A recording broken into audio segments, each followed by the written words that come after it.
Terima kasih. Selamat pagi teman-teman semua. Apa kabar? Mudah-mudahan kabar Anda luar biasa baik ya, dan selalu dilindungi oleh Tuhan Yang Maha Esa, dan selalu dalam keadaan sehat walafiat dan kebahagiaan yang melimpah ruah.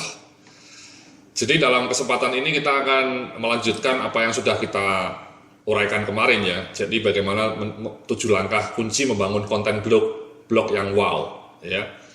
Jadi ada 7 langkah kunci supaya blog Anda atau website Anda menjadi legendaris, menjadi dikenang banyak orang.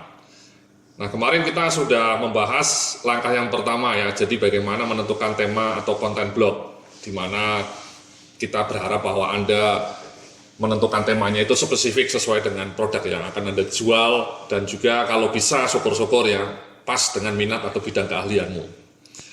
Nah, di dalam video tutorial kali ini kita akan membahas langkah yang kedua ya. Jadi bagaimana menemukan sumber inspirasi konten blog yang wow ya. Jadi ini sebuah hal yang sangat penting ya, sumber inspirasi ya. Banyak saya menemui blogger-blogger yang merasa bahwa stuck idenya, mereka tidak bisa menemukan inspirasi untuk menulis. Sebenarnya sumber inspirasi itu sangat banyak ya, ada di sekitar kita. Ya, jadi kalau bisa memang sumber inspirasi itu bisa membuat konten kita menjadi lebih disukai pembaca ya. Kita bisa menulis tema-tema yang disukai pembaca ya. Dan juga kita bisa mengadres tema-tema yang sudah spesifik, yang sudah tercantum dalam tema blog ya. Jadi sumber inspirasi itu kita gunakan supaya kita bisa menulis artikel yang disukai pembaca, dan yang kedua artikelnya itu juga sesuai dengan cakupan bidang ilmu dalam tema blog kita. Itu luar biasa ya. Nah, dari mana sumber inspirasi ya, atau ide tulisan konten itu? Jadi ada 6 ini mas, ya mbak-mbak ya. Jadi ada 6 hal yang selama ini saya lakukan ya, untuk membangun blog yang bagus. Jadi yang pertama, kita melihat dari isu yang lagi hot, kemudian riset kata kunci, teknik mind mapping, nanti kita akan jelaskan apa itu teknik mind mapping, kemudian dari pengalaman personal, inspirasi dari blog lain, atau ide dari majalah atau buku. Inilah 6 hal yang merupakan sumber inspirasi supaya kita bisa menulis artikel yang fresh, yang inspiring, dan juga yang menggugah. Nah, mari kita coba bedah satu persatu mas ya.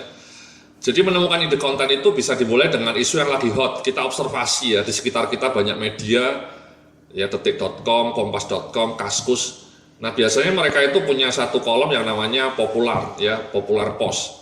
Nah, sebenarnya dari kolom itu ya, ini popular post ini Anda bisa menggunakannya sebagai salah satu basis untuk mencoba menemukan artikel-artikel yang fresh, yang lagi hot. Ya, misalnya di sini kalau Anda blognya mengenai bidang keuangan ya cocoknya Detik Finance ya. Ini ada berbagai tema yang menarik, misalnya mengenai Garuda, atau kemudian tol akses Tanjung Priok yang dibongkar. Ini semua merupakan sumber inspirasi yang bagus ya untuk menulis konten dalam blog Anda, kalau blog Anda memang bicara mengenai bisnis dan keuangan. Ya, intinya adalah dengan hanya membuka detik.com di bagian most popular, kita bisa tahu apa isu yang lagi hot ya, sehingga kita bisa menulis dengan menulis artikel-artikel yang relevan, yang sesuai dengan isu yang lagi hot. Ini contoh di screenshot di Kaskus ya, mereka juga punya namanya hot thread ya. Hot thread itu artikel-artikel yang lagi hot ya. Nah, again di sini tiap hari ada, ini selalu diupdate. Nah, biasanya artikel-artikel yang di sini itu mungkin bisa menjadi sumbangan ya bagi Anda ya. Contohnya misalnya mengenai kurikulum pendidikan ini ya. Jadi kalau misalnya blog Anda bicara mengenai pendidikan, ini merupakan hal yang sangat bagus ya. Atau kalau misalnya blog Anda mengenai kesehatan, nah, ini tema ini mungkin bagus ya. Maksudnya sebagai sumber inspirasi ya, hot thread ini ya. Jadi itulah 2 hal yang bisa digali untuk menemukan isu yang lagi hot. Intinya observasi hal-hal yang lagi hot, relevan di pasar atau di publik. Ini contohnya tulisan saya meledak ini ya. Tulisan ini menjadi viral, menyebar kemana-mana ke seluruh Indonesia karena saya menulis berdasarkan isu yang lagi hot. Waktu itu lagi hot booming batu akik ya. Waktu itu, sekarang saya nggak tahu. Nah, saya menulis dengan judul seperti ini ya. Judulnya memang agak sedikit kontroversial, ada kata-kata kegoblokan kolektif. Tapi saya mengkaitkan ini dengan ilmu financial psychology dan isu yang lagi hot saat itu, yakni booming batu akik. Jadi dengan demikian saya memanfaatkan isu yang lagi hot, otomatis artikel ini menjadi viral. Ya. Itu sumber pertama Mas, menemukan ide konten ya, isu yang lagi hot. Nah yang kedua adalah riset kata kunci ya. Ketika Anda mau menuliskan artikel-artikel yang bagus itu tidak ada salahnya melakukan riset kata kunci. Ya riset kata kunci ini sebenarnya caranya sederhana Mas. Ya ini saya tunjukkan. Jadi misalnya blog Anda bicara mengenai peluang bisnis atau mengenai entrepreneurship. Jadi ketika Anda ngeklik di Google itu sebenarnya ketika Anda ngeklik kata peluang usaha, ini muncul ya kata-kata ini. Ini kata-kata ini adalah kata kunci long tail, kata kunci yang panjang yang sering muncul menyertai kata kunci peluang usaha. Jadi ini adalah kata-kata yang paling sering diketikkan orang. Nah dari kata-kata ini sebenarnya muncul inspirasi yang bagus. Anda bisa menulis peluang usaha mengenai dengan modal kecil, atau peluang usaha sampingan, ya, atau peluang usaha di rumah. Jadi hanya dengan satu kata kunci Anda bisa punya 3 artikel, sumber inspirasi 3 artikel, peluang usaha di rumah, peluang usaha modal kecil, atau peluang usaha sampingan. Ya, jadi dengan mengetikkan kata itu muncul ya. Jadi kalau diketik kayak gini, diklik itu muncul. Ya. Ini juga kata-kata itu muncul di ini ya. Ini adalah kata kunci, ini riset kata kunci sederhana tapi powerful. Jadi inilah kata kunci yang paling sering diketikkan orang yang berkaitan dengan kata-kata peluang usaha. Nah ini semua bisa menjadi sumber inspirasi tulisan. Ya. Contoh berikutnya adalah pemasaran.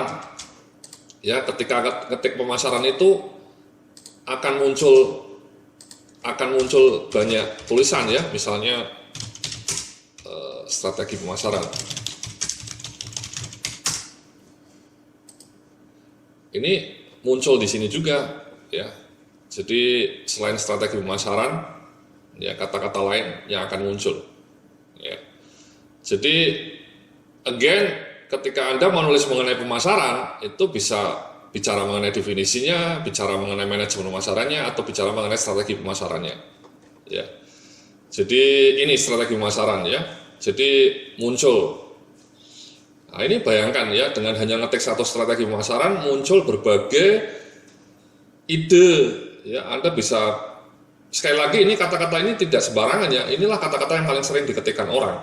Jadi Anda bisa menulis strategi pemasaran internasional, atau strategi pemasaran produk baru, atau strategi pemasaran rumah sakit. Ya. Jadi itu namanya riset kata kunci. Kata kunci apa yang paling sering diketikkan orang. Ya, jadi ini namanya long tail keyword. Ya, kata kunci yang ekor panjang. Ekor panjang itu makin panjang kata-katanya, Mas. Ya. Jadi itu namanya riset kata kunci.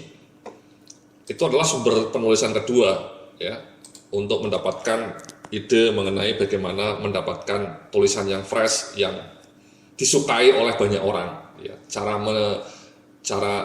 melihat tulisan yang artikel yang paling banyak dicari orang ya sebenarnya ini, Mas.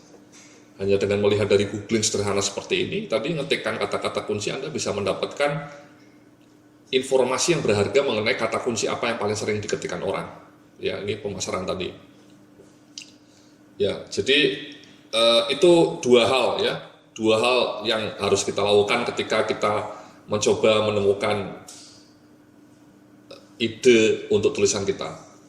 Belajar dari isu-isu yang lagi hot, dan yang kedua kita mencoba melakukan riset kata kunci yang sangat simple tapi powerful hasilnya. Itu 2 hal yang harus kita lakukan ketika kita mencoba melacak bagaimana menuliskan ide yang luar biasa. Ya. Terima kasih, kita nanti akan sambung lagi dalam video tutorial berikutnya. Jadi kita akan masih bicara mengenai 2 hal ya, isu yang lagi hot, riset kata kunci. Ya, di bagian berikutnya kita akan bicara mengenai teknik mind mapping dan pengalaman personal. Terima kasih, salam sukses, penuh keberkahan.